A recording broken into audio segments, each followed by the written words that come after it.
बहुत समय पहले भारत के एक छोटे से गांव में एक ब्राह्मण लड़का रहता था जिसका नाम नचिकेता था। नचिकेता के पिता वाजश्रवस एक महान यज्ञ कर रहे थे जिसमें उन्होंने अपनी सारी संपत्ति दान करने का निश्चय किया।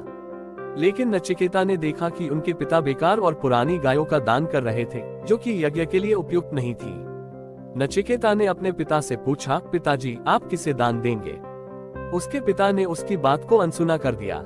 लेकिन नचिकेता ने बार बार पूछा तो उसके पिता ने गुस्से में कहा, तुझे यमराज को दे दूंगा।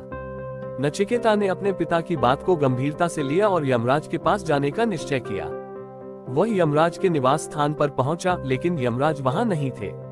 नचिकेता ने 3 दिनों तक उनकी प्रतीक्षा की। जब यमराज लौटे तो उन्होंने देखा कि एक ब्राह्मण बालक 3 दिनों से बिना अन्न जल के उनकी प्रतीक्षा कर रहा है। यमराज ने उसकी सेवा और धैर्य से प्रभावित होकर 3 वरदान मांगने को कहा। नचिकेता ने पहले वरदान में अपने पिता की शांति और सुख की कामना की। दूसरे वरदान में उसने स्वर्ग में जाने का ज्ञान मांगा।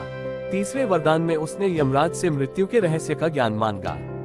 यमराज ने पहले 2 वरदान तुरंत दे दिए, लेकिन तीसरे वरदान के उत्तर में उन्होंने नचिकेता को आत्मा और ब्रह्म का ज्ञान दिया।